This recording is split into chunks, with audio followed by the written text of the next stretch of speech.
स्वार्थी यानी कि स्वयं का अर्थ। जो इंसान स्वयं का अर्थ जानना चाहता है, जो खुद को समझना चाहता है, क्या वो इंसान आपकी नज़र में गलत है? हम जब भी किसी को स्वार्थी कहते हैं तो उसका मतलब तो यही होता है कि वो आदमी स्वयं का अर्थ समझना चाहता है। तो फिर वो गलत कैसे हुआ? स्वार्थी शब्द दुनिया की नज़र में, समाज की नज़र में एक अलग ही नज़रिए से समझा जाता है। अक्सर हम अपने आसपास ऐसे बहुत से लोगों को देखते हैं जो स्वभाव से बहुत अच्छे प्रतीत होते हैं, यानी कि सब लोगों की मदद करते हैं, सबसे अच्छा व्यवहार रखते हैं। लेकिन इसके साथ हमने ये भी देखा होगा कि ऐसे लोग जो स्वभाव के अच्छे होते हैं, दूसरों की मदद करते हैं, वो दुखी भी ज्यादा रहते हैं। और जो लोग स्वार्थी होते हैं वो फलते फूलते चले जाते हैं। तो ऐसे में परमात्मा की सत्ता पर उंगली उठना निश्चित है। लेकिन अगर ये सत्य है तो हमें कौन सा मार्ग अपनाना चाहिए? क्या हम भी दूसरों के जैसे बन जाएं? पता नहीं आप में से कितने लोग ये मानते हैं कि अच्छे लोग जीवन में बहुत दुखी रहते हैं, लेकिन इसके पीछे का सत्य क्या है? अगर हम इसके पीछे का सत्य नहीं जानेंगे, नहीं पहचानेंगे, तो कहीं ना कहीं हमारा अवचेतन मन भी बुराई की तरफ झुक जाएगा। इसीलिए अपने मन में ऐसे विचार पनपने से पहले इस बात की पूरी सच्चाई, पूरा निष्कर्ष निकाल लें, ताकि भविष्य में आपको अपने अच्छे होने पे पश्चाताप ना हो, दुख ना हो। आज की जो बोध कहानी मैं आपको सुनाने वाला हूँ, उसमें आपको 5 ऐसे तरीके पता चलेंगे जिसके माध्यम से अगर आप कर्म करते हैं तो आप अच्छे कर्म भी कर पाएंगे और दुखी भी नहीं होंगे। इससे पहले कि आप इस कहानी में खो जाएं, इस चैनल को सब्सक्राइब जरूर कर लें। तो चलिए कहानी शुरू करते हैं। एक गांव में आनंद नाम का एक युवक रहता था। उसका भरा पूरा परिवार था। उसके 2 बच्चे थे, उसकी पत्नी थी, लेकिन उसके माता पिता इस दुनिया से चल बसे थे।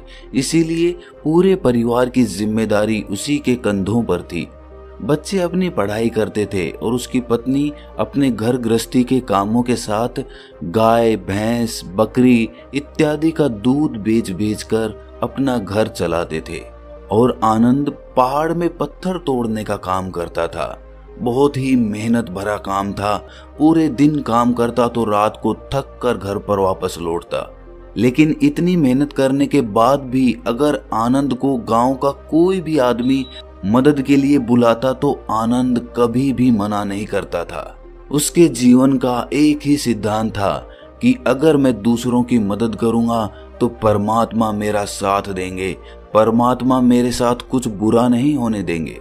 आनंद अपने इस सिद्धांत का पालन बहुत ही कड़ाई के साथ करता था। वो इस सिद्धांत पर इतना विश्वास करता था कि अगर कोई बाहर का आदमी उससे मदद मांग ले तो वो अपने घर का काम भी अधूरा छोड़कर उस आदमी की मदद करने के लिए पहुंच जाता था। जिस वजह से उसकी पत्नी बहुत परेशान रहती थी। वो अक्सर आनंद को समझाने की कोशिश करती थी कि सबसे पहले अपना काम करो, अपने परिवार को देखो। 2 बच्चे हैं हमारे और फिर भी तुम दूसरों के काम करने में लगे रहते हो। अरे अपने घर को तो संभाल लो, अपना घर संभल नहीं रहा, दूसरों की मदद करने चले हैं। और जब ऐसी ऐसी बातें आनंद के कानों में पड़ती तो उसके हृदय में कांटा सा चुभने लगता था और उन दोनों में लड़ाई झगड़ा शुरू हो जाता था। अक्सर उनके लड़ाई झगड़े का यही सबसे बड़ा कारण होता था। लेकिन ना तो आनंद अपने आप को बदल पाया और ना ही उसकी पत्नी ने उसको समझाना कभी बंद किया। इसी वजह से आए दिन उनके घर में कलेश होता रहता था। जहां तक उस गांव वालों की बात थी तो वो आनंद के स्वभाव को जानते थे और वो जानबूझकर जो काम आसान भी होता था, जो उनके सामर्थ्य में भी होता था, उस काम के लिए भी वो आनंद को बुलाते थे ताकि उन्हें कम मेहनत करनी पड़े। कहने का अर्थ ये है कि गांव वाले आनंद की इस भलमनसाहत का फायदा उठाते थे, लाभ उठाते थे और सब पीछे से उसका मजाक उड़ाते थे, उसे बेवकूफ कहते थे। ऐसे ही समय बीतता रहा और एक दिन आनंद की पत्नी बहुत ज्यादा बीमार पड़ गई। आनंद से जो कुछ भी सेवा हो सकती थी उसने वो सब अपनी पत्नी के लिए किया। उसने गांव के वैद्य को बुलाकर अपनी पत्नी की जांच करवाई, लेकिन ये रोग उस वैद्य की पकड़ के बाहर था। इसीलिए उस वैद्य ने कहा कि तुम अपनी पत्नी को नगर में जाकर किसी बड़े वैद्य को दिखाओ तो तुम्हारी पत्नी की जान बच सकती है।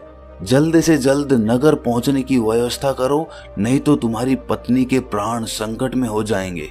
ये सुनकर आनंद के पैरों तले जमीन फिसल गई। उसने ये नहीं सोचा था कि उसकी पत्नी के प्राण संकट में हैं। वो सोच रहा था कि कोई साधारण सा रोग होगा जिसका इलाज हो जाएगा। लेकिन जब उसने वैद्य की ये बात सुनी तो वो घबरा गया। अब पत्नी को नगर तक कैसे लेकर जाए, क्योंकि उसके पास इतना धन नहीं था कि वो अपनी पत्नी के लिए एक घोड़ा गाड़ी करके उसमें अपनी पत्नी को लिटाकर नगर में ले जा सके। उसकी पत्नी की हालत बिल्कुल चलने की भी नहीं थी, इसीलिए उसे नगर पहुंचाने के लिए किसी घोड़ा गाड़ी की जरूरत थी। संयोग से उसके पड़ोसी धन्नू के पास एक घोड़ा गाड़ी थी। वो अक्सर व्यापार के लिए अपनी घोड़ा गाड़ी नगर में लेकर जाया करता था। इसीलिए आनंद के मन में विचार आया कि मैं धन्नू की घोड़ा गाड़ी ले सकता हूँ। मैं धन्नू की इतनी मदद करता हूँ, कभी उसके काम को नहीं टालता, तो वो तो मेरे काम को कभी मना ही नहीं कर सकता। और यही सोचकर वो घोड़ा गाड़ी लेने के लिए धन्नू के पास पहुंच जाता है। लेकिन धन्नू बहुत ही चालाक इंसान था। वो बिना किराए के अपनी घोड़ा गाड़ी अपने सगे संबंधियों के लिए भी नहीं ले जाता था, तो आनंद की तो दूर की बात रही। जब आनंद ने उससे घोड़ा गाड़ी के बारे में पूछा तो उसने ये कहकर उसका ये काम टाल दिया कि मेरे घोड़े बहुत ज्यादा बीमार हैं, वो शायद बच भी मुश्किल से पाएंगे। 5 दिनों से वो कुछ नहीं खा रहे, तो ऐसे में बेचारा घोड़ा गाड़ी लेकर कहाँ नगर तक पहुंच पाएगा। हाँ, अगर तुम कुछ धन की व्यवस्था कर सकते हो तो मैं अपने एक मित्र की घोड़ा गाड़ी तुम्हारे लिए मंगवा सकता हूँ। ये सुनकर आनंद परेशान और चिंतित हो गया, क्योंकि उसके पास धन तो था ही नहीं। इसका मतलब उसकी पत्नी बड़े नगर में वैद्य के पास इलाज के लिए पहुंच ही नहीं पाएगी। उलझन भरे हुए विचार लिए हुए जब आनंद वापस आ रहा था तो उसने एक दिल को झंझोड़ देने वाला दृश्य देखा। उसने देखा कि धन्नू के घोड़े, जो धन्नू के अनुसार बीमार थे और कुछ खा भी नहीं रहे थे, वही घोड़े गांव का ही एक युवक उसकी बाड़ से खोलकर बाहर ला रहा था और गाड़ी में उसको जोत रहा था। ये देखकर पहले तो आनंद को कुछ समझ में नहीं आया। उसके बाद जब आनंद ने उस युवक से पूछा तो उसने बताया कि धन्नू ने ये घोड़ा गाड़ी उसे किराए पर दी है। ये सुनकर आनंद का दिल टूट गया। उसने कभी सपने में भी नहीं सोचा था कि उसका सबसे अच्छा मित्र धन्नू उसके साथ ऐसा कर सकता है। हालांकि ये इस बात पर दुखी होने का वक्त नहीं था, इसीलिए आनंद वहां से जल्दी से लौट जाता है और गांव के ही एक सेठ के पास जाकर कुछ धन उधार लेकर धन्नू को दे देता है। धन्नू अपने मित्र की घोड़ा गाड़ी मंगवा देता है, जिसके बाद वो अपनी पत्नी को वैद्य के पास नगर में ले जाता है। जब उसकी पत्नी का इलाज चल रहा था तो आनंद यही सोच रहा था कि एक वो दिन था जब धन्नू की बेटी बीमार हो गई थी और धन्नू यहाँ पर नहीं था, तो मैं पूरी रात वैद्य जी के पास उसके लिए बैठा रहा था, उसकी देख रेख की थी, उसकी सेवा की थी। इतने दिनों तक धन्नू नहीं आया था, तब मैं ही उसके परिवार की देख रेख किया करता था। हाय, कैसा दुर्भाग्य है ये। जिसके लिए मैंने इतना कुछ किया, उसने एक घोड़ा गाड़ी देने से मुझे मना कर दिया, और वो भी तब जब मेरी पत्नी जिंदगी और मौत के साथ खेल रही थी। कुछ देर बाद वैद्य बाहर आकर आनंद को एक बहुत बुरी खबर देता है। वो आनंद को बताता है कि उसकी पत्नी को कर्क रोग हो चुका है और इसका कोई भी इलाज नहीं है। उसके पास कुछ समय ही शेष बचा है। ये सुनकर आनंद दुखी होकर वहीं जमीन पर बैठ गया। उसकी पूरी दुनिया उजड़ने वाली थी और उसे कोई रास्ता नजर नहीं आ रहा था। कुछ समय बाद उसकी पत्नी चल बसी और अब दोनों बच्चों की जिम्मेदारी उसके कंधों पर आ गई थी। लेकिन यहाँ पर आनंद के सारे सिद्धांत टूट चुके थे, उसके सारे भ्रम खत्म हो चुके थे। अब उसके दिमाग में एक ही बात थी कि अच्छा कर्म करने से परमात्मा साथ नहीं देता, बल्कि बुरे लोग फलते फूलते हैं, और इस बात का मैं सबसे बड़ा गवाह हूँ। ये विचार अक्सर उसके दिमाग में चलते रहते थे और इसी वजह से उसका मन धीरे धीरे संन्यास्त हो गया, देश दुनिया से दूर हट गया। और एक दिन ऐसा भी आया जब वो अपने बच्चों को अपने रिश्तेदारों के पास छोड़कर इस देश दुनिया को त्याग कर एक सन्यासी बनने के लिए घर से निकल पड़ा। उसने गांव में किसी को कुछ नहीं बताया, किसी को नहीं पता था कि आनंद अचानक कहां गायब हो गया। सन्यास की दीक्षा लेने के लिए वो एक बौद्ध भिक्षु के पास पहुंचता है। बौद्ध भिक्षु उस समय ध्यान में बैठे हुए थे। ध्यान से बाहर आने के बाद वो बड़े ध्यान से आनंद के चेहरे को देखते हैं और उससे सन्यासी बनने का कारण पूछते हैं। इस पर आनंद उन्हें अपनी पूरी आप बीती सुना देता है और कहता है कि हे बंते, इस दुनिया से मुझे कुछ भी हासिल नहीं हुआ। मेरा मन इस दुनिया से विरक्त हो चुका है। जब अपने दोस्तों ने ही मेरा साथ नहीं दिया तो इस दुनिया में रहने का क्या मतलब, और इसी वजह से मैं सन्यासी बनना चाहता हूँ। ये सुनने के बाद बौद्ध भिक्षु ने उपदेश देना शुरू किया। उन्होंने कहा कि याद रखना बंते, जीवन से विरक्त होकर सन्यासी बनना तुम्हें परम सुख तक कभी नहीं पहुंचा सकता, परमानंद तक कभी नहीं पहुंचा सकता। तुम दुनिया से अपने मन पर एक बोझ लेकर विरक्त हुए हो। तुम दुनिया से परमात्मा की खोज करने के लिए विरक्त नहीं हुए हो। इस भ्रम में कभी मत रहना। तुम संसार से विरक्त हुए हो क्योंकि संसार ने तुम्हें धोखा दिया, ऐसा तुम्हें लगता है। इसीलिए तुम परमात्मा पे कभी विश्वास नहीं कर पाओगे और ना ही उन पे अपनी पूर्ण आस्था बना पाओगे। इसीलिए सन्यासी होने का भी तुम पूरा लाभ कभी नहीं उठा पाओगे। सन्यासी होने का लाभ तब मिलता है जब हमारी प्रभु में, परमेश्वर में, परमात्मा में पूर्ण आस्था बन जाती है। मैं तुमसे पूछता हूँ, क्या तुम्हारी आस्था परमात्मा में है? ये सुनकर आनंद कहता है कि हे बंते, मैं तो दुनिया देख कर आया हूँ कि जो बुरे कर्म करता है वो फलता फूलता है और जो अच्छा काम करता है उसे प्रभु कुछ भी नहीं देता, परमात्मा उसे दुख ही दुख देता है। इसीलिए मैं परमात्मा पे अपनी पूर्ण आस्था कैसे बना सकता हूँ? ये सुनकर उस बौद्ध भिक्षु ने कहा कि यही तो मैं तुम्हें समझाना चाहता हूँ कि तुम पूरी ऊर्जा अपनी सन्यासी जीवन में लगाओ और उसके बाद भी तुम्हें फल प्राप्त ना हो तो तुम्हें कैसा लगेगा। इसीलिए किसी की भी मदद करने के मैं 5 सिद्धांत तुम्हें बताता हूँ।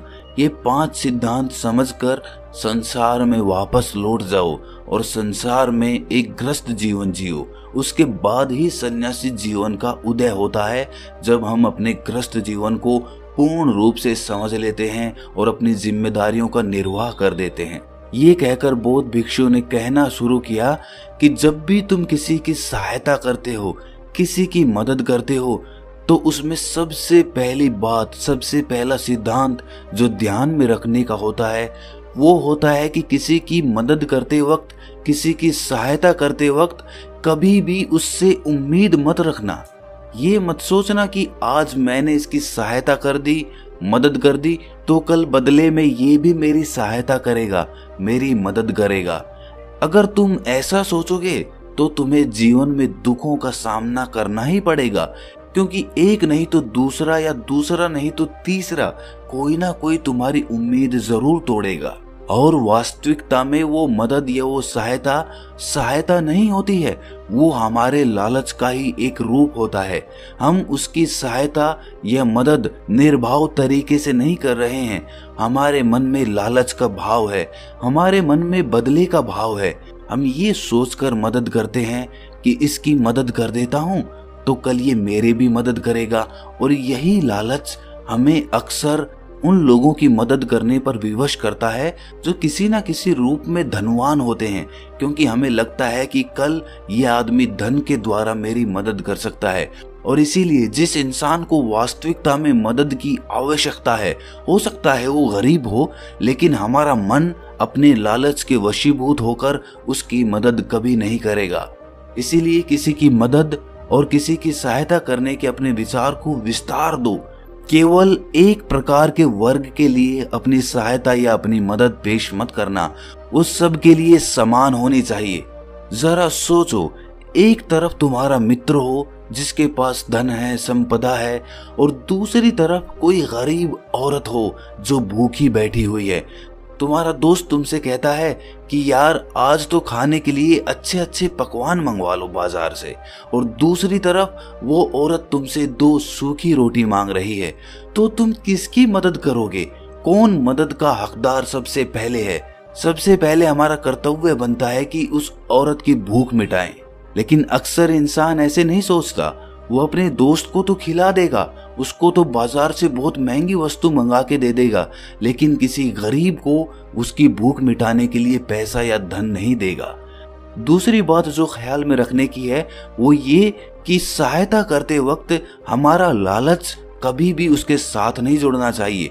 अक्सर हम जब किसी की मदद करते हैं तो हमारा लालच और हमारा स्वार्थ ही उसके साथ जुड़ा होता है, और हम अपनी भविष्य की योजना तैयार करके उस आदमी की मदद करते हैं। हम ये सोचते हैं कि अगर मैं इसका ये काम करूंगा तो भविष्य में ये आदमी मेरा वो काम पूरा कर देगा, और वो सहायता, वो मदद बिल्कुल भी परमात्मा के द्वार को नहीं खटखटाती, क्योंकि वो लालच है। जाहिर है आप अपने आप को धोखा देने के लिए अपने लालच को एक सहायता, एक मदद का रूप दे रहे हैं। तीसरी बात जो ख्याल रखने की है वो ये कि अपने सामर्थ्य के हिसाब से दूसरे की मदद करो। कभी भी एक ग्रस्त आदमी को किसी की इतनी सहायता नहीं करनी चाहिए जिससे कि उसका परिवार और उसके बच्चे कष्ट में जीवन बिताएं।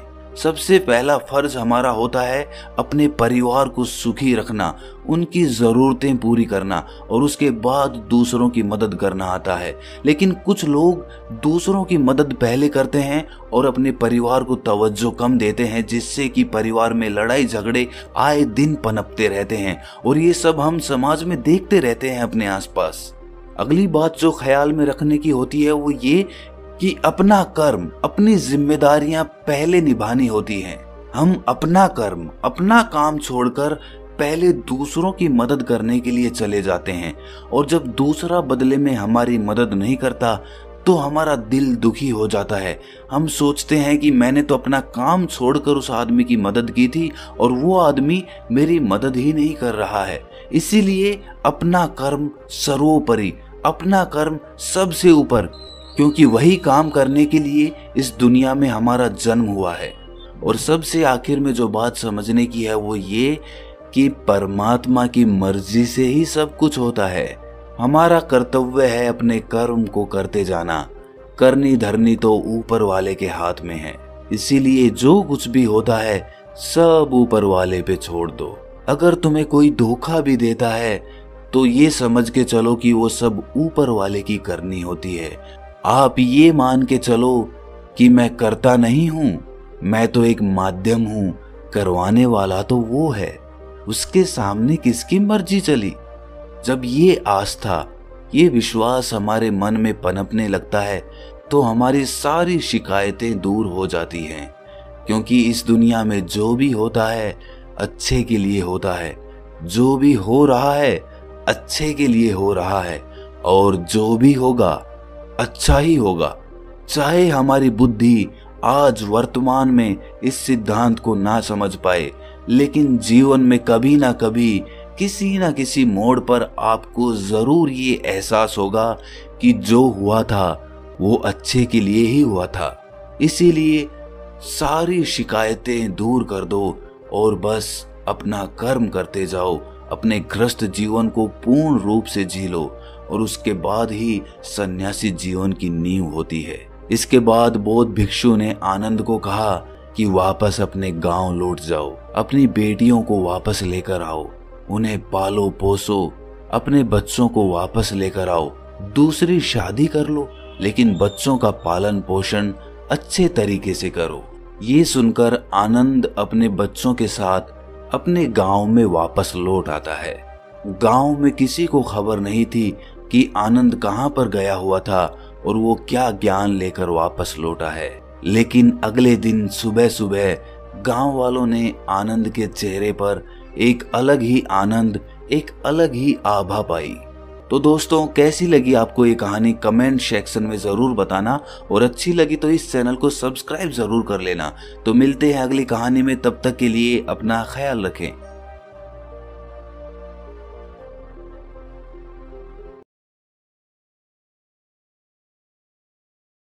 Thanks for watching. Please subscribe.